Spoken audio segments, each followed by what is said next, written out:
Nggak boleh tuh. Pamali itu Iya, buat iya, iya. humas atau juru bicara ngarang itu.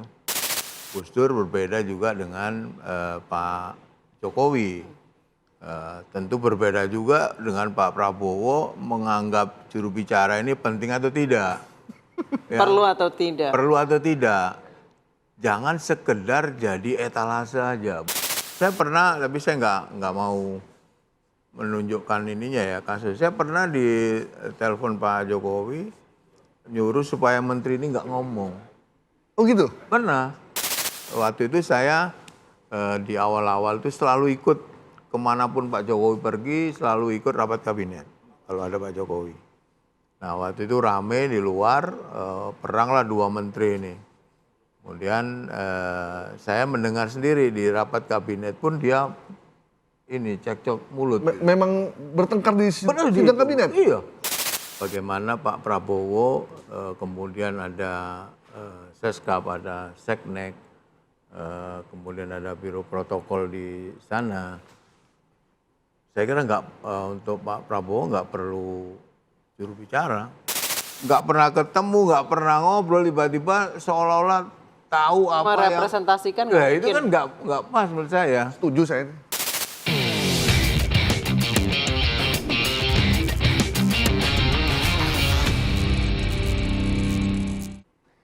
Kita berjumpa lagi di Bikin Terang yang semoga nggak gelap-gelap hari ini.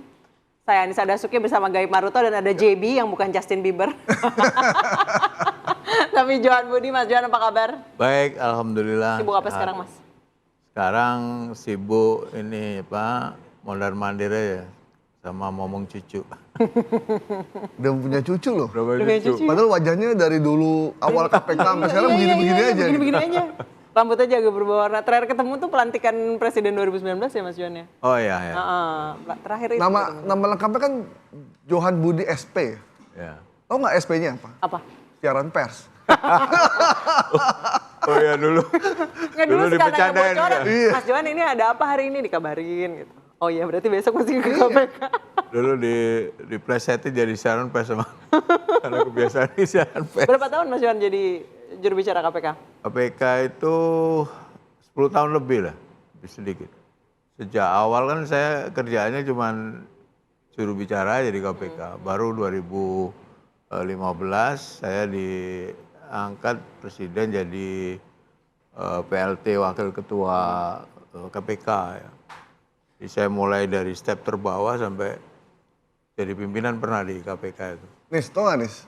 Yang Kerjaannya juru bicara. Tetap. salah satu yang membuat KPK waktu itu tetap berada di radar media adalah keberadaan juru bicara. Betul, betul. Sepenting itu Mas juru bicara buat satu lembaga. Iya, saya kira sangat penting. Di mana pentingnya? Karena gini, siapa yang menjembatani antara publik dengan lembaga atau person ya, dalam hal ini KPK atau presiden ya. Yang kedua, media, saya juga bekas wartawan juga, itu kan menginginkan ada jawaban-jawaban yang harus cepat dan juga akurat ya. Dan itu harus ada orang yang setiap saat bisa memberikan penjelasan kepada media. Karena informasi itu bilangannya tidak lagi jam sekarang ya. Second. Tapi bisa second gitu. Jadi karena itu dibutuhkan orang-orang yang bisa mewakili lembaga ataupun pimpinan ya. Kalau di KPK kan lembaga KPK dan pimpinan KPK yang bisa dihubungi setiap saat dan juga bisa memberikan penjelasan kepada publik sehingga persepsi terhadap lembaga, persepsi terhadap person atau pejabat itu tidak salah ya. Tapi kebanyakan kalau tidak ada kasus mah enggak masalah ya. Tapi biasanya begitu nggak ada ada kasus krisis, juga. Enggak, kalau ada krisis itu peran juru bicara atau kepala biro humas itu sangat vital ya. Saya di KPK itu ada 2 SK dulu. SK sebagai juru bicara langsung oleh pimpinan KPK, saya bertanggung jawab pada pimpinan KPK. Kemudian SK sebagai pegawai KPK, sebagai kepala biro humas itu sendiri. Lengkap. Ya kebetulan sama-sama juru bicara dan Kepala Biro Humas waktu itu. Itu berbeda. Jadi sebagai juru bicara KPK saya bertanggung jawab langsung perintah pimpinan KPK, Kepala Biro Humas nempelnya di Sekjen KPK waktu itu ya. Tapi sekarang mungkin sudah berubah. Mas Johan, karena kita sekarang berbicara soal juru bicara presiden yang kemarin mundur. Jadi juru bicara kan tuh ada seninya ya. Saya ingin tahu dulu backgroundnya Mas Johan. Ada background komunikasi kah, jurnalistik kah? Saya alumni Fakultas Teknik Universitas Indonesia. Jadi enggak ada sama sekali. Teknik apa Mas? Teknik apa? Teknik gas petrokimia. Enggak ada ini ya, enggak ada hubungannya. Tapi saya lebih dari 10 tahun jadi jurnalis. Jadi wartawan. Lalu terakhir jadi wartawan Tempo. Nah, itu ininya. Backgroundnya. Nah, kalau semua bisa jadi ini, apalagi misalnya lembaga seperti KPK ya, juru bicara itu tidak hanya mewakili citra lembaganya itu gitu. Jadi dia juga harus personifikasi dia itu juga harus mencitrakan lembaga yang diwakili KPK itu. KPK itu kan punya integritas yang tinggi harusnya. Kemudian juga dia penegak hukum. Kira-kira, nah jubirnya juga menurut saya harus melambangkan citra dari lembaga itu. Dan perlu trust ya. Trust itu tidak hanya dari media atau publik kepada dia, tetapi juga dari yang dijurubicarai, termasuk lembaga KPK dalam hal ini tentu personifikasi adalah pimpinan KPK. Jadi pimpinan KPK harus percaya betul bahwa ini yang bisa menyampaikan atau bisa memberikan keterangan kepada media. Yang kedua, menurut saya sosok jurubicara itu harus paham diksi-diksi atau kalimat-kalimat mana yang kemudian memunculkan pro dan kontra. Nah, ini. Ya. Ini sama sekali nggak ada nyinggung soal nggak sengaja tapi nyerempet aja sih Mas. Ya. Tapi emang begitu banyak sekali nggak yang blunder ya beberapa waktu yang lalu. Ini sekali lagi bukan soal Hasan Nasbi ya, tapi beberapa kali ada jurubicara lembaga, jurubicara presiden yang pernah juga memberikan statement yang pro dan kontra. Ya, gitu. ya. Ingat rakyat jelata. Rakyat jelata. Ya. Jadi saya yakin maksud dia tidak ada sama sekali untuk menyinggung ya. Merendahkan. Saya yakin 100%. Tapi kita harus paham betul ya, terutama soal SARA ya. SARA ini sangat sensitif di Indonesia ini.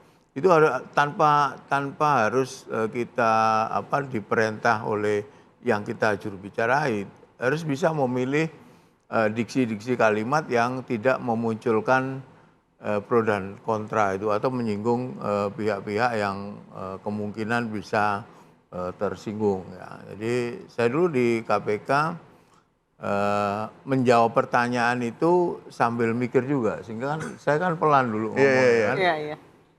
Pelannya mikirnya apa? Mikirnya itu pertama bagaimana menjawab pertanyaan itu saya tidak bohong gitu. Ya. Jadi itu rumus saya di KPK dulu, saya nggak mau bohong. Tapi boleh dong tidak menyampaikan semuanya. Ya. Ngerti ya? Ya. Yang kedua, saya menjelaskan itu juga berpikir menjawab yang tidak menimbulkan pertanyaan lanjutan. Jadi motonya sama kayak saya, I never lie, I just don't tell.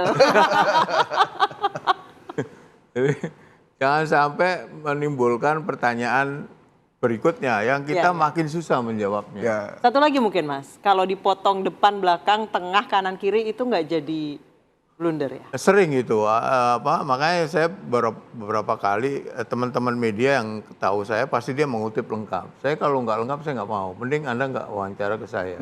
Karena gini, ada apa istilahnya itu kalau di media itu jumping conclusion, Ya. kesimpulan yang Anda tidak ke Surabaya, bukan berarti Anda tidak di Jakarta, gitu loh. Kebanyakan 5 tahun, 10 tahun terakhir ini coba perhatikan. Saya nggak ini, oh berarti begini dong, nggak boleh itu. Saya kalau itu saya luruskan, bukan begitu gitu. Dan itu saya bawa jadi juru bicara KPK, jadi juru bicara presiden gitu. Kan tidak selalu Anda tidak ke Surabaya, berarti Anda ke Jakarta. Gitu. Pernah nggak Mas dalam satu kesempatan, kan kebanyakan kan pertanyaan tuh doorstop ya. Mungkin kalau press conference ada temanya. Tapi kadang habis press conference lalu kita turun kemudian di doorstop untuk pertanyaan yang bukan pertanyaan yang sedang kita bahas. Pernah nggak mengalami kesulitan menjawab atau sesuatu yang menarik ketika jadi jubir? Sering ya, menurut saya sering terjadi itu. Tapi saya kan mantan wartawan ya. Kadang-kadang udah gape, nggak kaci sebenarnya, nggak kaci. Pokoknya ilmu saya itu jangan bohong dan juga harus paham siapa yang nanya. Media tidak steril dari kepentingan, Pak. Ya. Bukan media, sorry, wartawan. Wartawannya. Jangan dibantai ini, karena saya juga wartawan dulu. Jadi kalau ada isu apa gitu ya, kan rame itu. Tiba-tiba ada yang nanya yang nggak ada hubungannya. Itu sering tuh dulu waktu di KPK ya. Bisa jadi titipan juga. Nih. Saya menjawabnya apalagi kalau yang baru ya. Mohon maaf, TV kan sering ganti-ganti kan. Jadi dia kadang-kadang nggak ngikutin isu. Nggak ngikutin isu. Isunya udah sampai ke Surabaya, dia nanya lagi sampai Cirebon gitu. Itu kadang-kadang kalau udah gitu saya tahu ya dari media mana gitu ya. Gini aja saya jawabnya gini, kamu mau judul apa? Saya kasih, saya bilang gitu. Dia nggak enak, jangan begitu dong Mas. Jadi pengetahuan terhadap media, kedekatan terhadap jurnalis dan memahami situasi itu menjadi hal yang sangat penting, menurut saya sangat penting buat seorang juru bicara ya. Dan itu tadi jangan bohong dan dulu saya nggak pernah jawab no comment ya. Saya nggak pernah jawab no comment. Jam 1. Artis jawab no comment. Kenapa nggak boleh ya? Ketika media nanya, kemudian saya nggak mau komen gitu. Bukan nanya tentang saya, tentang KPK misalnya. Kenapa nggak boleh menjawab? Saya nggak mau jawab, nggak boleh no comment karena dia akan mengembangkan sendiri, Pak. Informasi yang dia terima dikembangkan, apalagi ada titipan-titipan, lebih bahaya lagi. Jadi jumping conclusion itu Mas? Jumping conclusion. Lalu apa yang harus saya jawab? Saya minta waktu. Tapi saya lakukan juga, minta waktu itu saya tanya. Pernah satu ketika jam 1 dini hari, saya ditelepon sama wartawan dari Papua. Anda bayangin jam 1 dini hari Jakarta, Papua bisa jam 3. Iya. Nah, itu dia nanyanya sepele, tapi tetap saya angkat ya, meskipun saya sudah di peraduan sama istri, dan istri saya marah-marah juga. Ini kerjaan nggak ada. Nggak ada habisnya. Waktu di KPK itu. Coba Anda bayangkan, jam 1 dini hari di Jakarta, berarti jam 3 di Papua, hanya menanyakan, Bang Johan, saya mau nanya perkembangan laporan yang ini apa ya? Cuma nanya itu doang. Tapi dikasih intro, mohon maaf Bang ya, mengganggu ya. Ya jelas mengganggu lu sekarang. Jam 1. Itu telepon tuh berarti dia? Telepon, lewat telepon. Ya, kalau saya bekas wartawan, saya jadi ini sama, dan saya jam 1 di sini, dan tidur di sana, teman-teman kan masih kerja. Kan harus kita hargai. Saya selalu jawab tuh. Besok kamu telepon lagi sekitar jam 11, jam 12.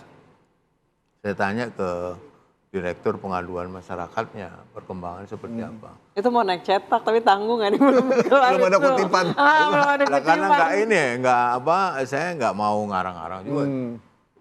Itu ilmu juga yang nggak boleh ngarang itu. Nggak boleh tuh.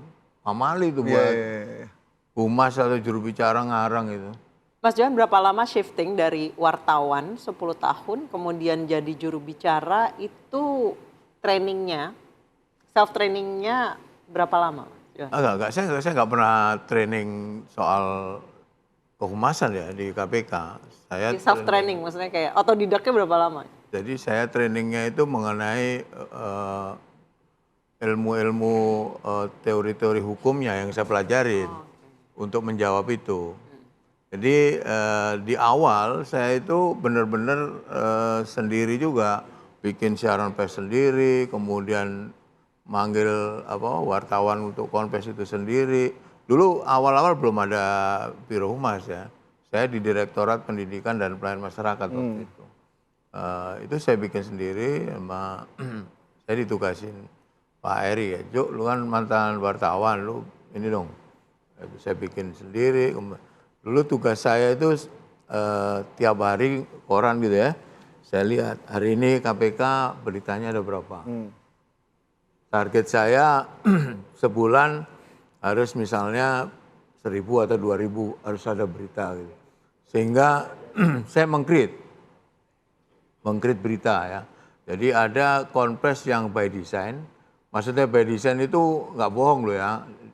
Jangan salah ini. Yeah. Jadi ada informasi yang perlu saya sebar hari ini atau hari apa gitu ya. Itu dihitung nggak sih harinya? Hah? Hari apa yang tempat untuk dulu kan dulu Jumat kita Keramat tuh, itu. Dulu saya punya pikiran bagaimana Republik ini seminggu sekali semua mata tertuju KPK. Karena Sabtu libur, Minggu libur, wartawan kan susah. Ya, saya paham betul loh. Karena itu gimana kalau kita jadikan Jumat ini menjadi hari yang kemudian kita mengumumkan ada tersangka, ada naik Ya, penyidikan. makanya jadilah dan Jumat sampai sekarang, Keramat itu ya. Apa namanya, kemudian kita bikin lah itu. Sehingga, dan saya baru tahu juga dulu katanya presiden itu juga nonton, termasuk di DPR juga, tiap Jumat nonton juga. Siapa lagi nih? Kalau udah Johan Budi nongol di TV, ini yang kena partai mana? Tapi karena Mas Johan Ini mantan pengakuan wartawan, ini, bener. Tapi Oh, karena ada ya. Oh iya pas, gue kan mantan DPR Iya, kan, iya. itu ada cerita-cerita itu, waduh lah kalau udah Mas JP nongol di, kita sakit perut nih. Sakit perut. Partai mana yang lagi yang kena? Tapi Mas Johan biasanya kami malamnya udah dapet info tuh. Besok siapa nih? Besok ada yang mau diumumin nih siapa? nih, siapa Kalau nih? OTT itu ini biasanya, dulu BBM, Ya. BlackBerry. BlackBerry. Iya BBM. Sampai status BBM saya itu dulu sempat dijadikan tanda sama teman-teman. Iya, iya. Kan satu lagi dari Iya. persembahan dari KPK gitu, Iya, apa iya. status gue itu. Nah itu udah tahu tuh. Saya nggak perlu manggil enggak. Udah tahu satu udah ngumpul. Prak. Pernah dulu kalau nggak salah tuh statusnya menuju Kebon Sirih. Ngeri itu. Semua wartawan tuh ke Kebon Sirih loh. Komentar yang Padahal mana? maksudnya mau bikin nasi goreng. Ya kan banyak ada. Nasi goreng kambing. Ada DPRD. Iya, maksudnya mau ke nasi goreng Kebon Sirih, nasi goreng kambing. Gue agak kaget gue. Nah, Mas Johan, saya paham kenapa Jumat Keramat. Karena Sabtu Minggu kan biasanya isu kosong tuh. Isu kosong, Tahu banget mantan terutama wartawan soalnya. minggu itu saya itu benar nggak HP itu nggak pernah off. Mas Johan tadi, Mas Johan sempat kasih tahu ada beberapa poin untuk jadi jubir. Ada poin yang Mas Johan bilang kalau berbicara tidak boleh menimbulkan pertanyaan lanjutan, memilih diksi. Kalau Mas Johan lihat jubir-jubir sekarang gimana? Sudah mempelajari itu atau mereka cenderung menyepelekan pemilihan diksi, Ini kita empati, kurang. fokus ke jubir presiden ini pertanyaannya. Bebas. Enggak, ini harus di kalau lembaga kan banyak. Lembah banyak. Jubir presiden? Presiden aja. Ya, presiden. Jadi gini, masing-masing presiden itu punya punya style. Nih, saya mulai dari situ. Style sendiri-sendiri terhadap kebutuhan juru bicara yang dia pingin ada yang menyuarakan suara dia. Pak SBY tentu berbeda dengan Gus Dur. Gus Dur berbeda juga dengan Pak Jokowi. Tentu berbeda juga dengan Pak Prabowo menganggap juru bicara ini penting atau tidak. Ya, Perlu atau tidak? perlu atau tidak. Jangan sekedar jadi etalase saja bahwa ada juru bicara. begitu ada juru bicara, dia harus diberi satu kewenangan yang cukup untuk menjadi juru bicara dia. Yang kedua, dia harus Kewenangan yang cukup itu apa? Seperti apa contohnya? ya misalnya dia minta informasi kepada, saya dulu gampang sekali telepon menteri-menteri itu, bahkan Panglima TNI waktu rame-rame saya masih inget tuh, waktu rame-rame ada senjata yang disita itu inget gak? Itu saya telepon Pak Gatot selaku Panglima TNI dan beliau menjelaskan, Pak Gatot ceritanya begini, dan itu saya sampaikan ke Pak Jokowi. Dan Pak Jokowi nanya perkembangan tuh by phone ke saya, itu ditelepon sama Pak Jokowi, saya jelasin begini Pak masalahnya. Jadi dia tahu. Nah, kalau seorang juru bicara itu tidak pernah berkomunikasi dengan presiden, kemudian juga satu lagi, tempat saya dulu itu di dalam Pak. Di istana. Di dalam istana? Di dalam istana, bukan di luar. Bukan Sekarang di luar. di luar ya? Di luar? Sekarang di luar. Makanya tergantung presidennya ini menganggap juru bicaranya beda-beda lah. Gaya Pak SBY berbeda, Gus Dur. Gus Dur jadi presiden, saya wartawan waktu itu. Itu bebas banget tuh zamannya Gus Dur. Pak SBY jadi presiden, saya di KPK. Jadi tidak merasakan ininya. Nah, kemudian saya di Pak Jokowi. Jadi kalau sudah menunjuk juru bicara ya harus diberi semaksimal mungkin informasi yang dia butuhkan. Untuk apa? Untuk menjawab publik. Dan informasi itu sifatnya tadi bukan bilangan jam lagi, bisa detik. Lah bagaimana? Ketemu aja nggak pernah gitu misalnya. Bagaimana Anda bisa tahu? Harus punya kedekatan personal nggak sih? Harus punya kedekatan personal. Saya dulu Pak Jokowi di awal-awal di istana itu kan dulu tinggal di istana beliau. Itu ya nggak setiap hari ya, tapi kadang-kadang kita nongkrong di pagi itu di Selasar di kursi putih itu. Ya nggak tahu sekarang kursinya di hitam apa jadi coklat ya. Masih putih. Masih putih ya. Itu minum teh. Saya kan terbiasa datang pagi ya. Di samping menghindari macet karena rumah saya jauh. Itu Pak Presiden itu pagi sudah Pak Jokowi itu sudah di Selasar itu di minum teh gitu. Kadang-kadang kalau saya masuk ke dalam bos. Jadi ngantornya bukan ke sini atau ke situ. Ke dalam gitu ya. Penting ini. Ini penting ini. Penting. Nah, terus dipanggil. Dipanggil. Nah, apa yang diomongin nggak ngomong gitu. apa cerita misalnya kejadian kemarin apa gimana menurut Pak Johan ini Pak ini ada isu seperti ini, saya dapat info gitu. Jadi harus ada chemistry-nya itu harus ada lah kalau jadi tadi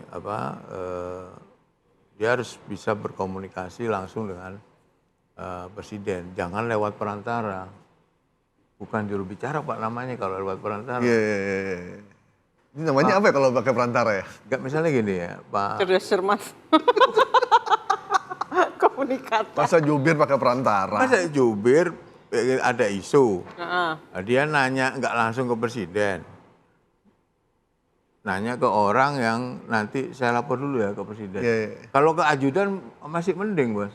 Kalau ke ajudan ya, karena ajudan kan nempel. Kalau misalnya nggak bisa langsung ke presiden gitu misalnya, melalui ajudan, karena ajudan kan nempel. Jangan lewat di zaman Pak Jokowi itu ada KSP, ada Seskap, ada Seknek yang di lingkaran istana itu. Itu kan kadang-kadang juga ngomong. Saya pernah, tapi saya nggak mau menunjukkan ininya ya kasus. Saya pernah di telepon Pak Jokowi nyuruh supaya menteri ini nggak ngomong. Oh gitu? Pernah. Juru bicara aja yang bicara gitu. Sehingga wartawan coba tanya anak buah yang ngepost di istana. Ketika ngejar Nebak-nebak nih kasus apa nih? Menarik nih. Dia ngejar menteri itu. Menteri ada ngomong jangan ke jubir aja, ke Pak Johan aja. wartawan, "Bang, itu udah nggak boleh ngomong katanya ke abang aja." Ya saya jawab, karena saya udah dapat perintah. Brief, dapat perintah dan Saya brief. pernah negor juga karena perintah presiden ya. Ini kaitannya informasi ya. Kadang-kadang yang bikin blunder itu diskusinya sama saya. Kalau menteri ada blunder dengan media gitu ya, bagaimana? Kadang-kadang mereka diskusi, gimana Mas Johan ini saya harus menjawab seperti apa? Nah, gini aja gitu. Itu yang saya lakukan waktu di istana itu. Oh, Jadi bukan hanya presiden yang diskusi langsung sama Mas Johan, tapi juga menteri-menterinya ikut arahan ya? Kadang-kadang ikut bukan arahan, diskusi informal lah. Oh, diskusi info. jadi kalau presidennya mempercayai jubirnya, maka menteri-menteri pun akan ikutan berarti kan? Betul. Iya, maka mendengarkan menterinya dan juga berbicara. akan percaya ke jubirnya. Karena nelpon menteri, nelpon panglima itu kalau bukan jubir yang dipercaya, nggak diangkat sama menterinya. Iya. Begitu nggak Bang? Saya kira itu. Enggak, soalnya kalau Mas Johan bukan orang titipan, tapi orang pilihan. Mungkin gini, Mas Johan, kan dulu sejarah PCO ini kan dibentuk sebelum Pak Prabowo jadi presiden. Iya. Ketika Pak Jokowi jadi presiden, dibentuklah nih PCO. Ya. Kemudian ketika Pak Prabowo dilantik, akhirnya ikutlah Dilanjutkan. lanjut nih. Jadi sampai seperti jalannya sekarang, tempat di istana, tapi di luar istana, bahkan jauh dari istana, sehingga isu-isu yang dijawab adalah bukan seputar isu yang dibicarakan presiden, tapi isu-isu yang lain yang terkait dengan kementerian dan sebagainya. Itu ada hubungannya nggak, Bang? Sampai akhirnya diganti. Saya nggak ini ya, nggak ngomentar. Ini pengen komentar saya- tapi nggak enak nih. Bukan, Mau komentar tapi nggak enak. saya menjawab berdasarkan pengalaman saya dan tadi kan pertanyaan seharusnya seperti apa sih jubir itu? Tentu karena yang ditanya ya menurut saya dong. Iya. Dan tadi kan di awal saya sampaikan tergantung presidennya. Presidennya itu nganggap jubir cuman tempelan doang, tapi dia minta informasi gak dikasih, kasihan jubirnya Pak. Kan jubir itu apalagi wartawan maunya tidak ke jubir. Ya. Kadang ke Mensesnek gitu. Ini saya cerita zaman dulu. Mensesnek ingat gak setelah saya nggak di istana kan ada jubir yang kemudian dilarang bicara kan? Ya. Ingat ya? Ya, ingat. Zaman Pak Jokowi Ya. itu. Bagaimana mungkin jubir dilarang boleh bicara? Berarti kerjaan dia apa gitu? Yang boleh memberikan keterangan adalah Pak Muldoko atau siapa dulu yang Pak Muldoko, Pak Pram, Pak Pratik. Sementara status jubir itu masih ada. Ya. Kop surat jubir itu, saya dulu nggak bikin kop surat ya. Enggak. Loh iya saya nggak. Karena gini jubir itu menyuarakan apa yang dia tidak boleh interest apapun terhadap satu persoalan gitu. Misalnya satu persoalan ini kalau di KPK kan jelas ya. Saya memberi gambaran di KPK itu embarkasinya jelas ini. Sini, kamu ini musuh, ini kawan. Kalau di KPK, clear. Jadi ini yang korupsi apa? Putih hitamnya jelas ya. Korupsi dan tidak korupsi lah. Ini yang ngelawan KPK dan yang membela KPK. Itu jelas gitu. Kita berada pada yang kalau di istana itu tidak jelas itu persoalannya banyak dan kita tidak tahu kadang-kadang ini sebenarnya meinikan presiden pro presiden apa enggak? Kadang-kadang orang merangkul tapi kan nusuk juga. Iya. Itu kita harus paham tuh. Menteri ini sebenarnya ingat tak kejadian ada 2 menteri yang dicopot tuh. Ya. Kita nggak usah sebut nama. Iya. Nah, ini saya mau cerita itu. Jadi, kan rame di media rapat kabinet. Oh ya, jubir waktu itu saya di awal-awal itu selalu ikut kemanapun Pak Jokowi pergi, selalu ikut rapat kabinet kalau ada Pak Jokowi. Nah waktu itu rame di luar, peranglah dua menteri ini. Kemudian saya mendengar sendiri di rapat kabinet pun dia ini cekcok mulut. Memang bertengkar di Bener sidang kabinet? Iya. Nah kemudian kan keluar dia yang ini ngoceng itu ngoceh. Wartawan kan nanya, saya diperintah sama Pak Jokowi, gimana Pak? Ya ini apa, kasih aja penjelasan kata Pak Jokowi. Siapa? Pakai kata-kata Pak Jokowi aja, kan udah paham kata Pak Jokowi. Oh kalau diserahkan ke saya, ya saya pakai kalimat saya Pak nanti Pak. Saya bilang lah. Di KSP itu konferensinya itu kan dikerubutin wartawan banyak. Saya bilang ya Pak Presiden tidak berkenan menterinya itu ribut di luar. Kalau mau debat, mau diskusi tentang itu ada di rapat kabinet. Setelah itu selesai, jangan dibawa keluar. Ya. Gitu. Nah, waktu itu ada yang menterinya yang nggak terima lah. Saya sempat disamperin, saya mengatakan apa yang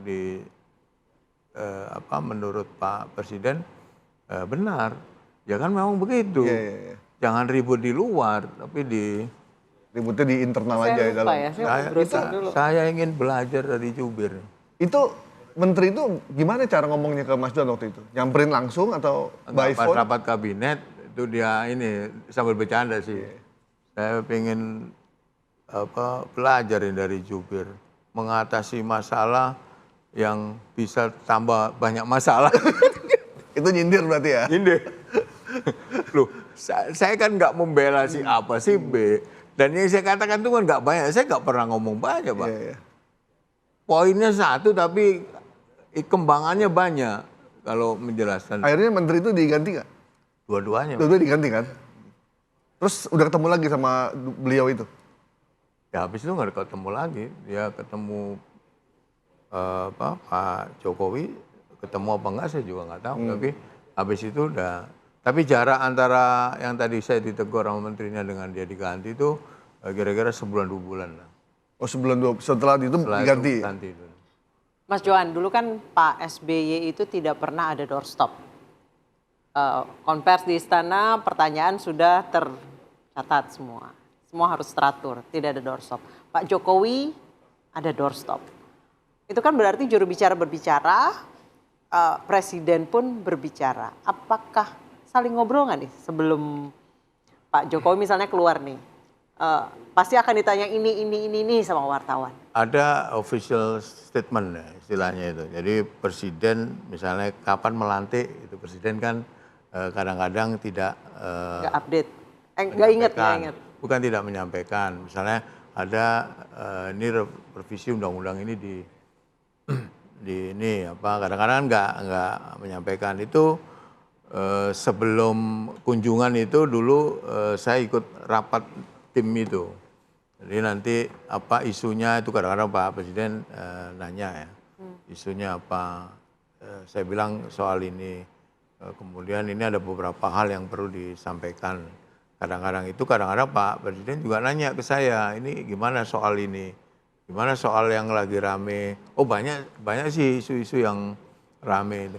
Dan kalau beliau konvers, saya selalu di sebelahnya kan, selalu di sebelahnya. Nah kadang-kadang kalau saya nggak ada, saya diinfo.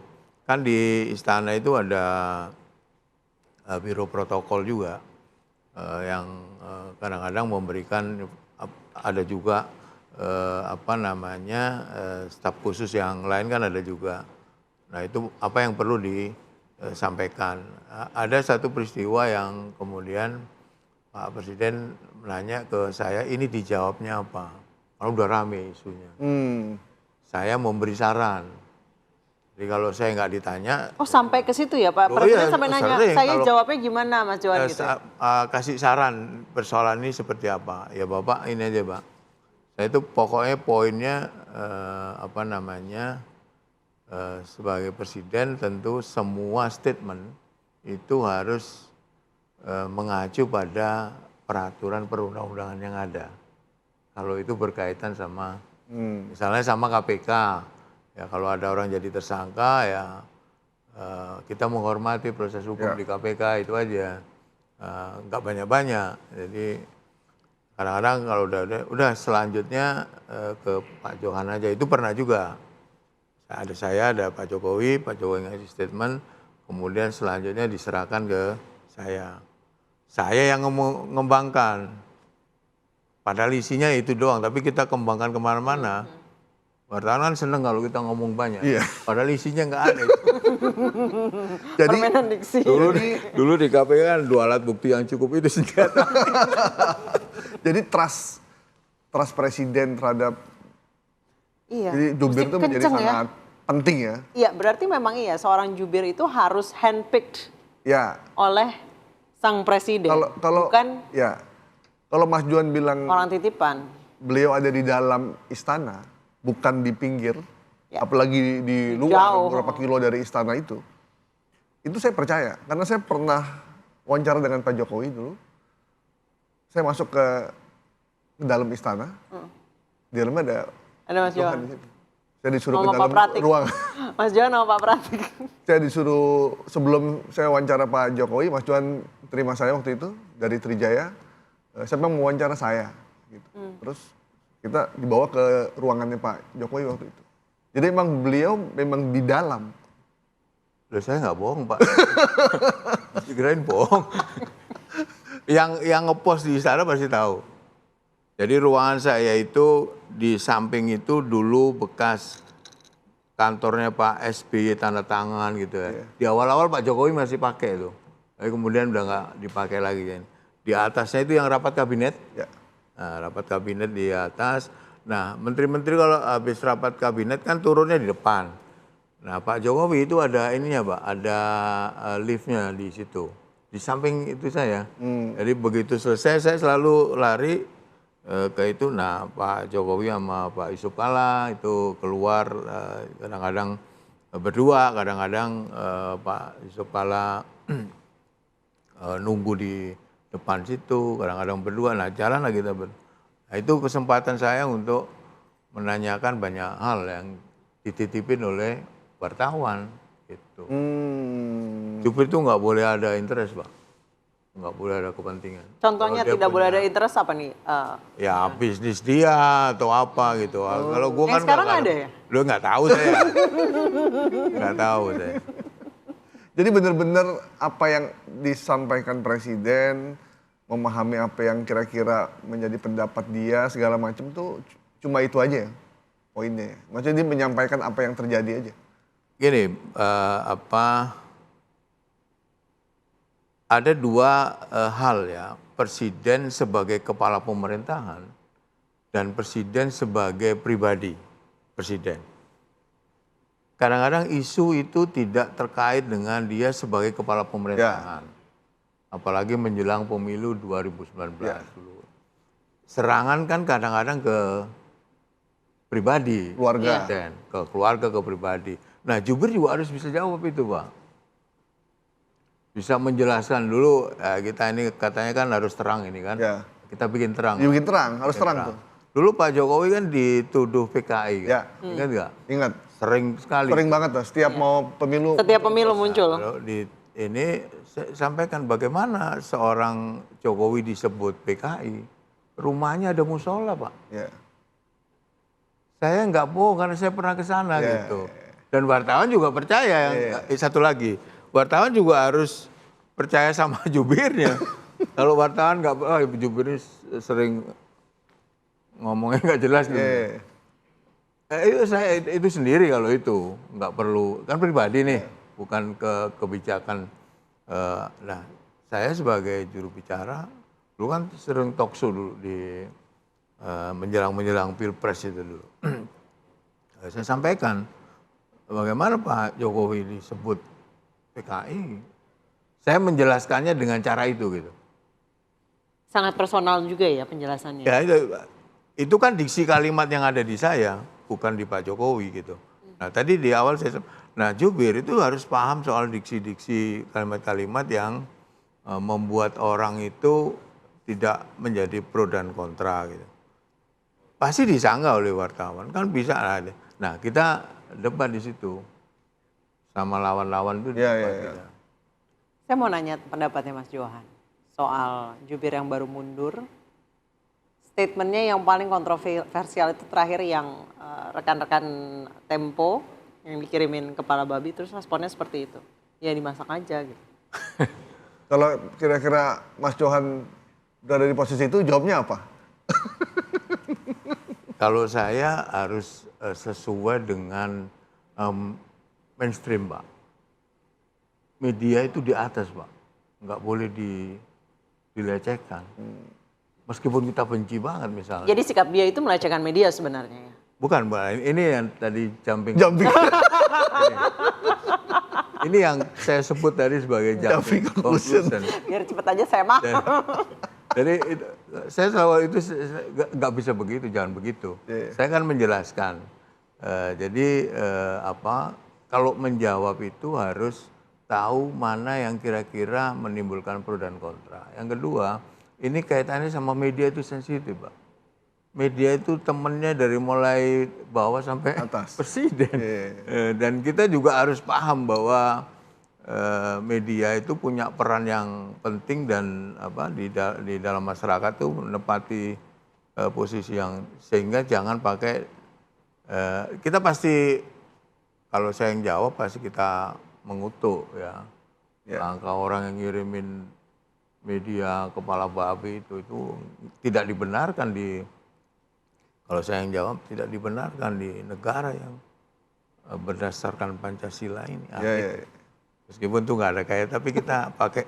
Meskipun di dalam hatinya, meskipun kita benci gitu ya, tapi tetap nggak boleh disampaikan tuh kebencian kita. Tapi kalau misalnya presidennya yang nyuruh, misalnya ini nggak komentar yang itu ya, misalnya ada berita yang kemudian memojokkan presiden. Kemudian presiden memerintahkan kepada jubirnya untuk melakukan tindakan terhadap itu. Maka gunakanlah Dewan Pers. Kalau saya menggunakan Dewan Pers. Lapor ke Dewan Pers. Ya sebenci-bencinya kita nggak boleh statement ya, kemudian melakukan hal-hal bukan karena saya, ya mungkin juga ada karena saya latar belakangnya dulu media, tapi itu nggak boleh kita memilih kata-kata yang tidak menimbulkan pro dan kontra. Jadi apa sih aturannya Undang-Undang Nomor 49 ya? Ya kita ke Dewan Pers, lapor ke Dewan Pers. Dulu pernah yang rame lingkarannya Pak Jokowi, itu gimana itu Mas Dewi, ini. Saya langsung karena bisa langsung ke Pak Jokowi, gimana Pak mau bikin bantahan, somasi, lapor ke Dewan Pers, Pak Jokowi nggak usah. Pak Jokowi bilang nggak usah, tapi sekelilingnya kan panas. Itu kan, sekeliling itu kadang-kadang kan cari muka gitu. Pak Jokowinya, saya juga nggak mau orang Pak Jokowi nggak. Waktu itu ada itu satu peristiwa yang saya nggak mau di ini untuk komplain gitu ya. Kan ada mekanisme yang, tapi sebelumnya saya sampaikan, ini Pak mekanismenya. Jadi ada yang lewat surat pembaca, ada yang pakai wawancara langsung. Malah seneng tuh Pak medianya kalau Bapak berkenan. Tapi jangan pakai cara-cara yang terus dia bilang enggak usah, enggak apa-apa kok. Oh ya udah, close. Itu ceritanya.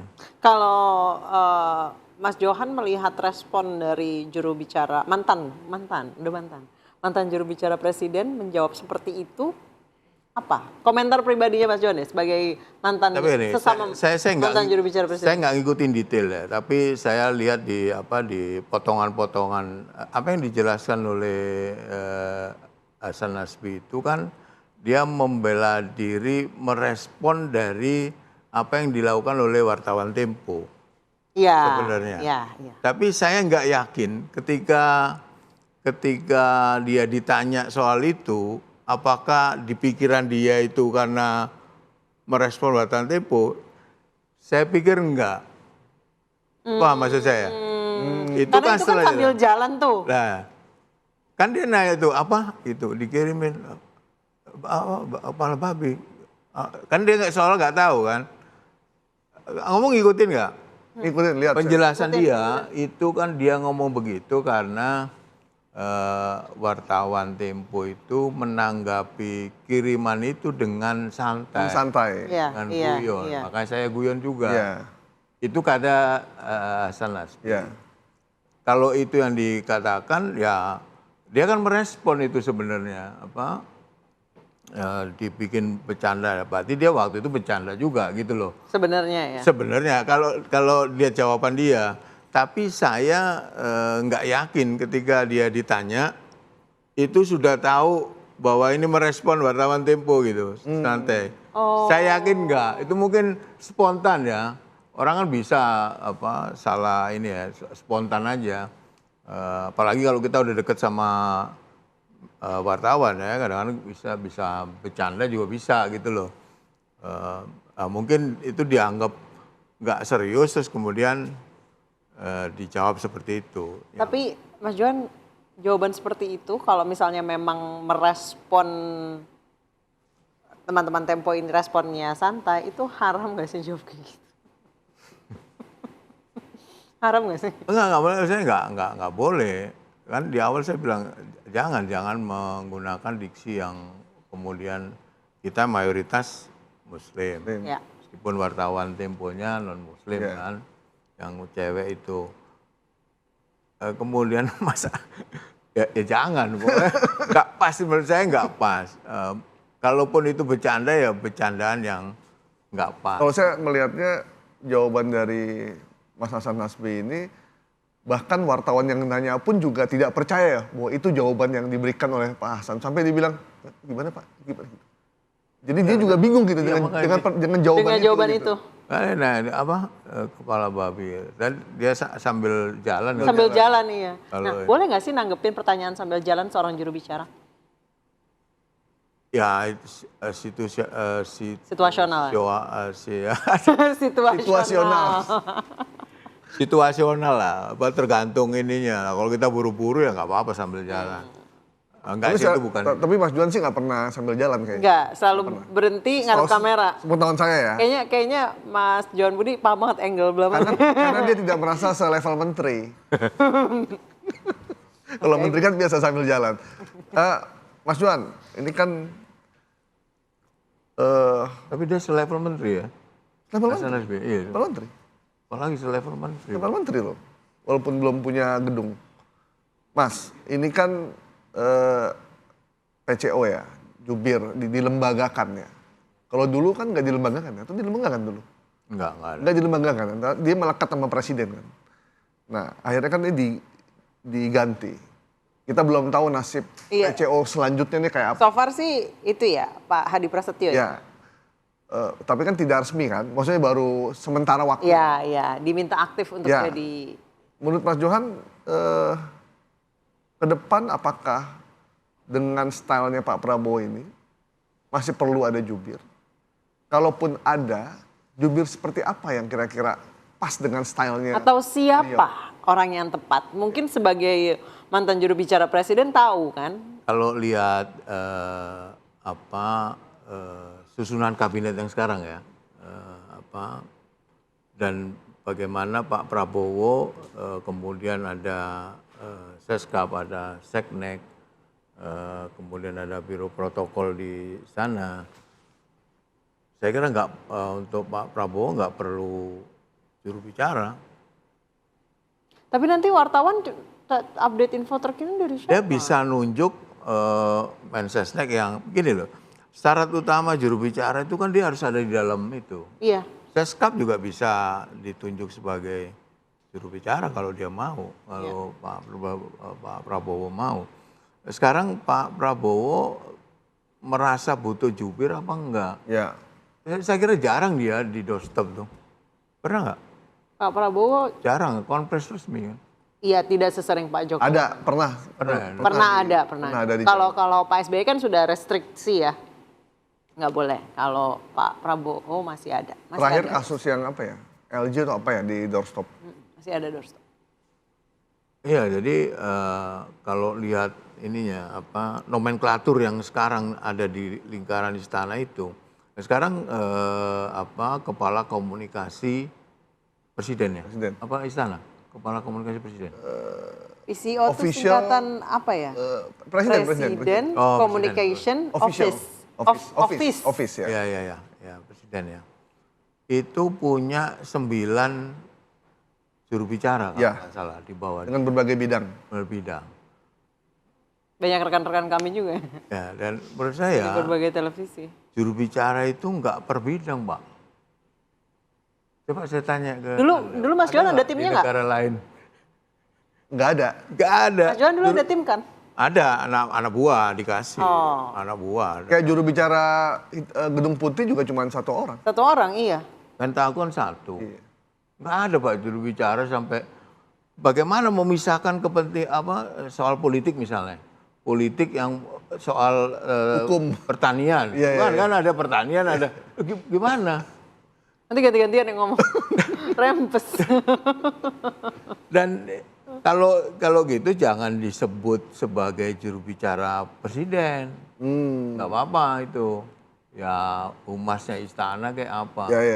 Karena kalau udah juru bicara presiden, dia itu mewakili presiden, Pak. Ya. Nggak pernah ketemu, nggak pernah ngobrol, tiba-tiba seolah-olah tahu apa yang... Merepresentasikan Nah, itu kan nggak pas menurut saya. Setuju saya ini.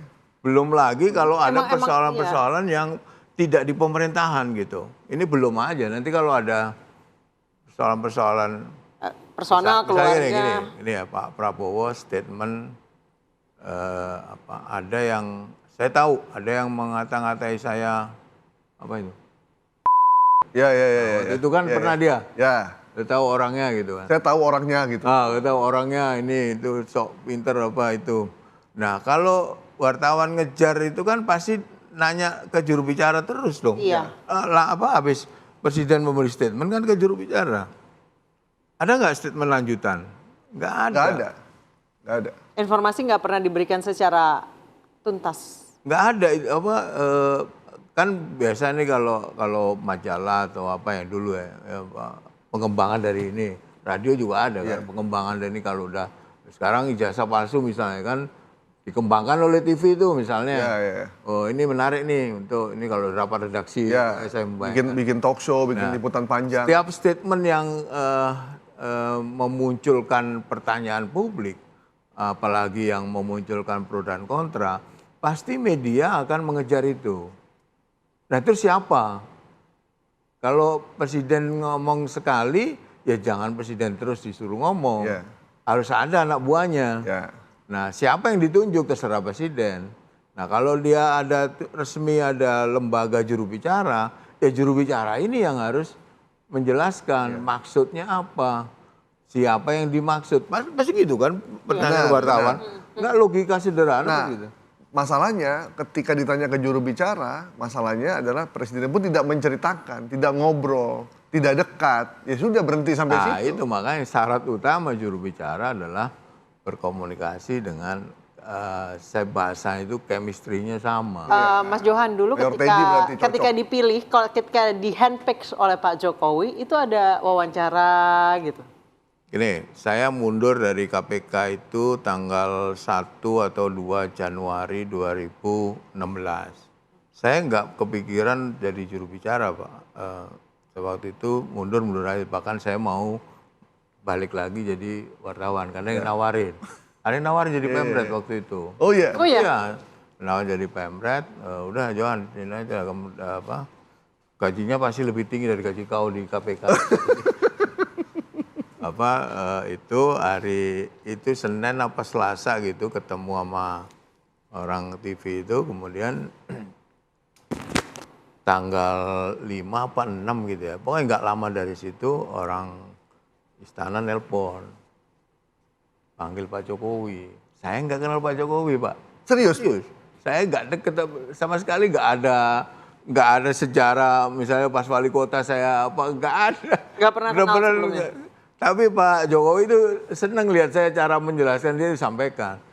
Saya ditelepon, kemudian disuruh ke istana ketemu Pak Jokowi. Langsung. Langsung. Nah, ketemu, Nah, karena ini titik terang ya kita bikin terang lah semua kan. Benar-benar. Ya wawancaranya langsung user ya. Iya, iya. Loh iya, waktu itu Pak Jokowi yang manggil, kemudian saya ditawarin mau nggak menjadi bagian dari istana untuk bisa menjelaskan tugas saya apa Pak. Saya mengajukan 3 syarat. Dahsyat loh. Loh, serius saya nggak Diminta mau. presiden ngajuin 3 syarat. Bener. Apa aja? Bos, jabatan Apa buat aja Mas Johan? jabatan buat gua itu jangan taruh di tangan, Bos. Kan biasanya kan kalau Jangan taruh di sini, taruh di di tangan. tangan, biasanya kan kalau Pas gampang. misal saya nih, Pak Gaib mau jadi jubir mau, langsung Pak sekarang tanda tangan. Apa aja Mas syaratnya? Saya enggak melamar ya waktu itu dipanggil, nah, kemudian saya mau Pak, karena pertama saya kira Bapak orang baik tidak korupsi saya bilang. Yang kedua saya mau ada syaratnya, ada 3 syarat. Yang pertama saya nggak mau di bawah menteri Pak. Apalagi menteri ini Pak, saya malah nggak mau. Oh sebut nama? Sebut, tapi nggak saya sebutkan di sini.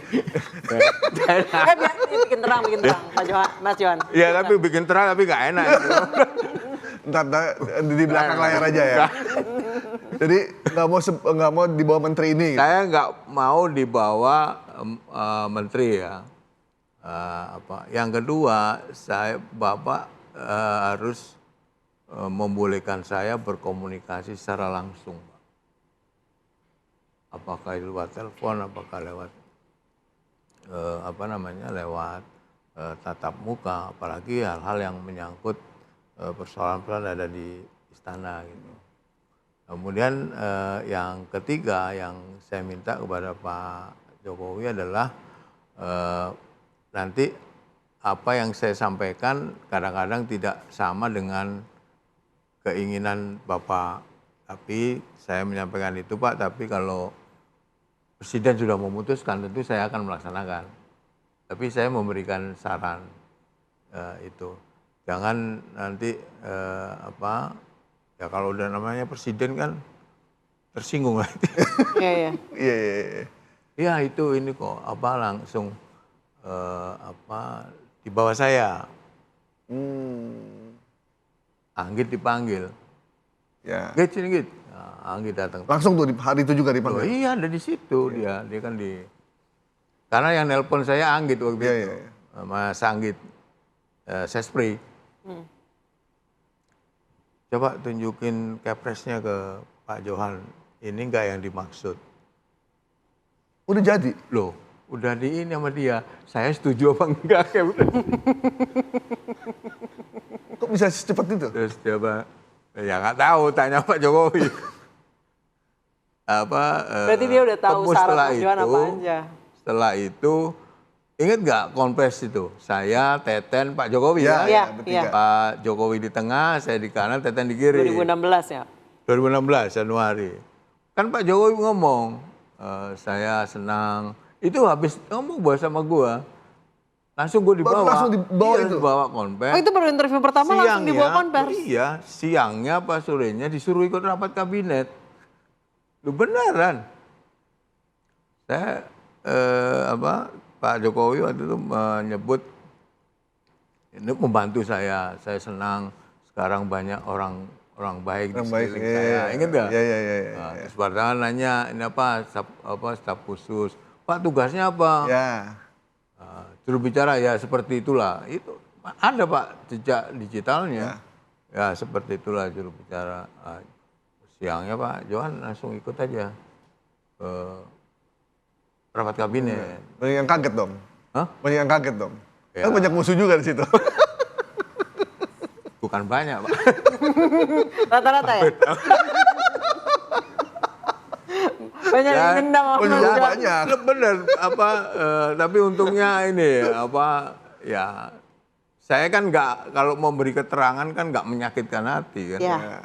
Jadi orang-orang itu juga ya udahlah masa lalu. Nggak menyakitkan hati, cuma bikin pusing aja. Mas Johan ngerasa spesial nggak pada saat itu? Diperlakukan di handpick oleh presiden? Gini, saya kan nggak tahu ya, apakah itu istimewa atau dia biasanya seperti itu kan kita nggak tahu deh, Pak. Tapi di awal-awal tuh saya memang sangat dekat sekali. Apakah sebelumnya saya dekat? Saya nggak pernah berhubungan dengan Pak Jokowi. Waktu Pak Jokowi gubernur DKI itu berhubungan ketika ada pencegahan itu waktu itu. Saya deputi pencegahan kalau nggak salah. Habis itu nggak Sampai sekarang berhubungan juga. sampai sekarang belum tahu siapa yang mengendorse Mas Johan ke Pak Jokowi, belum tahu. Ya Pak Jokowi sendiri. Pak Jokowi sendiri. berarti. Lagi nonton ini kayaknya mah Ini Pak kayaknya Johan. bagus nih kayaknya. Bagus nih kayaknya jadi. Atau gini, ini kayak bagus buat takut-takutin menteri gua. Setuju. Takutnya ada menteri yang nggak bisa dikendalikan. Iya kan? Kan Pak Jokowi gitu kan, kasih kode-kode gitu kan. Iya. Mas Johan, untuk mengerti apa yang dimaui oleh wartawan, apakah juru bicara sekelas juru bicara presiden atau kementerian yang sering berhubungan langsung dengan wartawan itu harus mantan wartawan nggak sih?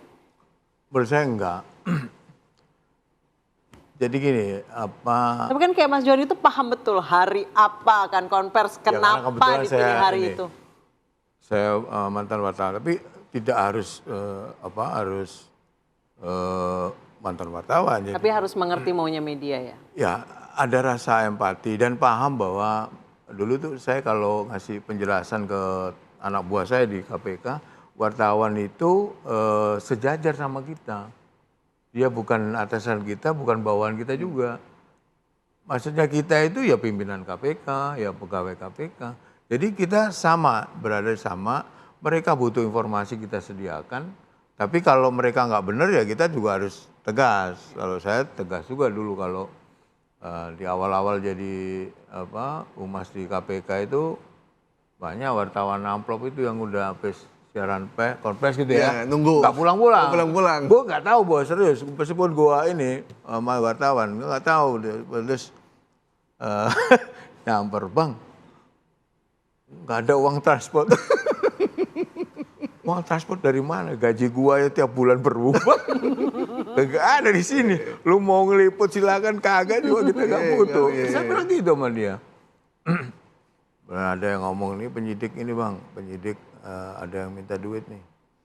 Mau diberitain nggak Bang? Kalau nggak diberitain, sekarang gini aja, kamu beritain yang pertama saya yang ngesu kamu kalau nggak benar. Yang kedua penyidiknya pasti nyariin kamu juga. Akhirnya nggak jadi dimuat. Akhirnya nggak jadi. Saya nggak tahu dia bener apa enggak. Tapi ada dulu di awal-awal. Berarti udah arah ke pemerasan lah itu ya? Jelas pemerasan itu. Kan dulu banyak ngawu-ngawu KPK. Ya. Nah, sekarang juru bicara presiden Hasan Nasbi resign. Mundur dari jabatan, resign kurang kerja. Mundur atau diminta mundur? Nah itu, gue nggak tahu. Ya, Yang jelas kalau di statementnya di media kan mundur ya. Atau mundur karena dibuat tidak nyaman juga kita nggak tahu karena porsi kerjaannya diambil. Itu sudah tepat belum, Mas Johan? Ya ini saya nggak bisa mewakili perasaannya. Saya kan nggak tahu situasinya ya. Kalau misalnya dari sisi seorang publik deh, dari sisi publik yang pernah ada di posisi itu juga. Tahan dulu. Pak Prabowo kan pernah bilang waktu ketemu sama 7 Pemret itu ya. Saya akui memang komunikasi kita dengan publik sangat buruk. Pemerintah. Oh, Itu udah ngomong begitu tuh kepada teman-teman Pemret yang dimuat di semua media. Itu kode kan berarti? Hasan Nasbi itu pasti punya reason sendiri ya. Tadi yang kamu di awal bilang, apakah dia dikasih kewenangan itu tapi tidak diberikan? Ya. Salah informasi. Ya, kita kan nggak tahu. Kemudian apakah dia menjalankan sebagai kepala komunikasi presiden itu didukung oleh satuan kerja yang mendukung dia. Ya. Kemudian apalagi kalau namanya komunikasi nggak dikasih informasi ya lebih baik memang nggak jadi itu menurut saya. Lalu terus kerjaannya apa? Daripada blunder terus ya? Iya, ya mungkin itu pilihan yang terbaik buat menurut Hasan Nasbi, ya kita harus hormati menurut saya. Kita kan nggak tahu background di balik dia sampai orang kan banyak nggak pengen jadi menteri, Pak. Apalagi menteri yang ada di lingkarannya Pak Prabowo. Tapi orang juga punya batasan-batasan juga. Orang kalau udah megang, saya kira Hasan Nasbi ini punya prinsip juga menurut saya. Tapi Bagus ketika tidak ada jubir, berarti tidak ada yang mengorkestrasi diksi istilahnya. Mengorkestrasi diksi yang disampaikan ke masyarakat. Tadi Mas Johan cerita kalau misalnya banyak menteri juga yang ya memang ngobrolnya informal, tapi bertanyanya itu hal serius. Ini saya menyikapi kasus ini apa ya ngomong ke wartawan. Itu kan semi konduktor. Ya, jadi dulu ada beberapa menteri yang kemudian pro dan kontra itu diskusinya dia nelpon, kadang ngajak diskusi gimana ini. Saya ditemukan mana ininya. Saya dulu sering ngasih beberapa kali ngasih training ya, materi kerjasama sama Kominfo sama Pak Rudiantara ke humas-humas kementerian waktu itu. Karena itu saya ditugasin juga waktu itu. Jadi kita kayak pelatihan gitu lah. Kita kumpulin humas-humas untuk bagaimana sih cara do and don't-nya itu loh dalam ketemu wartawan itu. Jadi saya sekali lagi tidak tahu apa yang terjadi sesungguhnya ya, sampai Hasan Nasbi itu menyimpulkan bahwa dia harus mundur. Kan kalau jubir tanpa asupan informasi itu kayak polisi mau nangkap penjahat tanpa senjata. Iya. Jadi dia nggak punya bahan. Nggak bisa jawab. Ya ngeles terus dia kalau itu. Iya, istilahnya suruh maju perang tapi amunisinya nggak ada gitu. Pistolnya kosong. Iya, kamu sebagai wartawan saya tanya sekarang gantian. Kalau ada narasumber ditanya kemudian nggak bisa jawab kan kesel juga kita. Iya. Kan kita nggak dapet bahannya. Ini gimana sih? Udah capek-capek nungguin berjam-jam. Terus durasi masih panjang lagi. Waduh bingung tuh. bingung. Ya. Nah untuk yang sekarang tadi Pak Prabowo mengatakan bahwa memang komunikasi di kabinet ini ke masyarakat itu sangat kurang. Kalau Mas Johan sendiri lihatnya, apa yang harus diperbaiki dari pola komunikasi yang sekarang? Ini ada satu persoalan misalnya ya, ini saya ambil contoh ya. Ini saya bicara pada pada kanal komunikasi ya. Saya tidak ke politik. Ada kasus pagar laut, misalnya. Satu nyambut, satu nggak boleh nyambut. Iya kan? Kan nggak sama. Iya. Itu yang bingung, Pak. Tidak hanya wartawannya, publik juga menjadi bingung. Si menteri ini ngomong, kita akan cabut sertifikatnya. Mas, 5 hari Mas kemudian Johan nggak jadi kita cabut. Mas Johan punten wartawannya aja bingung apalagi publiknya. Loh lah ya, wartawan bingung yang kemudian publik makin bingung. Tapi sekarang bos, kasih tahu, publik itu sudah tidak terlalu peduli dengan itu, menurut saya. Publik kebanyakan ya, yang bermain yang rame itu kan di elit-elit aja. Kita rame-rame soal apa gitu ya, kita ke daerah itu nggak nyampe ke sana rame-ramenya, cuman ada di satu yang punya kepentingan yang pro, yang kedua punya kepentingan yang kontra, itu aja, apa aja.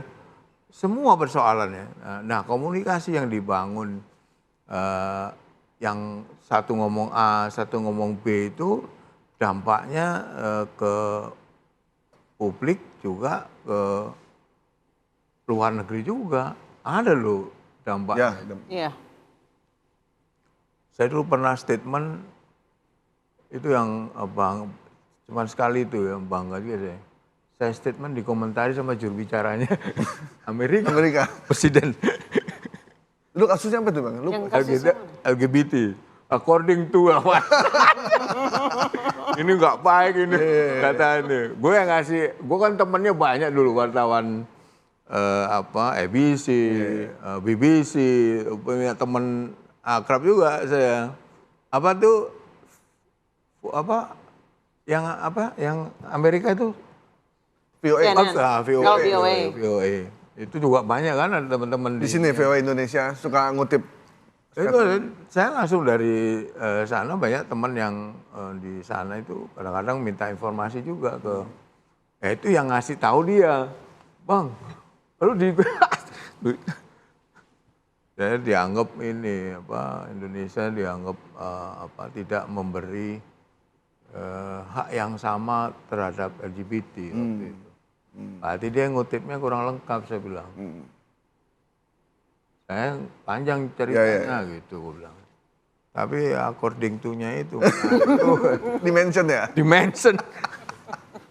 Mas Johan, ini selama jadi jubir presiden, selain yang tadi ada 2 perseteruan menteri yang akhirnya sempat Mas Johan ditegur juga walaupun dalam konteks bercanda. Ditegur menteri bukan Pak Jokowi loh. Iya ditegur menteri ya. Menterinya ya. Jadi Kenapa kasih statement begitu? kenapa ya kan ditegur menteri walaupun dalam konteks Bercanda. ya gitu. Itu kalau dalam Jawa itu istilah itu menyindir sebenarnya itu gitu karena dia pengen jadi jubir. Ada nggak kasus yang sama yang membuat Mas Johan juga agak pusing juga dengan satu situasi tertentu? Ada. Disebut juga nggak apa-apa sih menterinya. Ada itu yang waktu rame-rame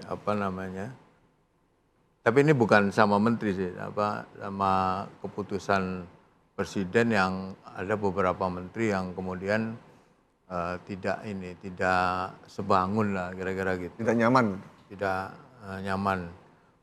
Jadi yang satu itu merasa bahwa ini keputusan tepat, yang satu tidak.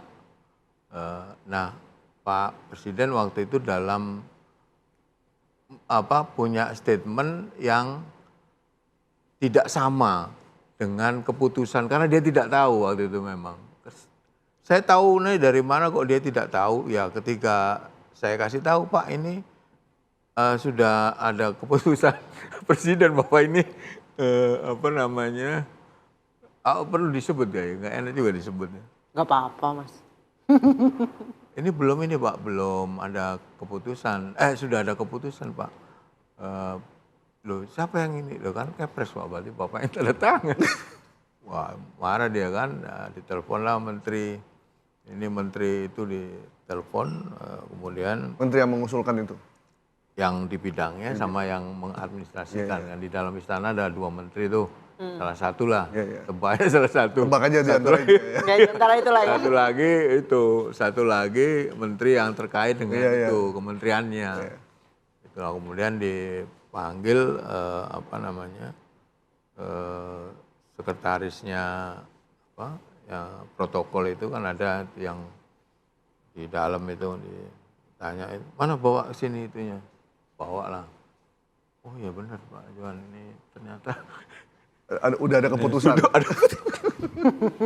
Marah dong, udah marah. Nah, saya yakin, ya saya kan nggak mungkin baca, iya Pak benar Pak. Tapi sebaiknya semua informasi itu segera di feeding Pak. Apalagi lagi rame-rame di media. Itu Bapak harus ada yang, kadang-kadang kan saya tidak tahu Pak kalau itu memang keputusan kementerian atau yang disampaikan ke Bapak kan kita nggak tahu juga. Usulan Kepres apa kan kita nggak ikut. Kita kalau yang udah final di sidang kabinet, nah itu baru saya berani ngomong.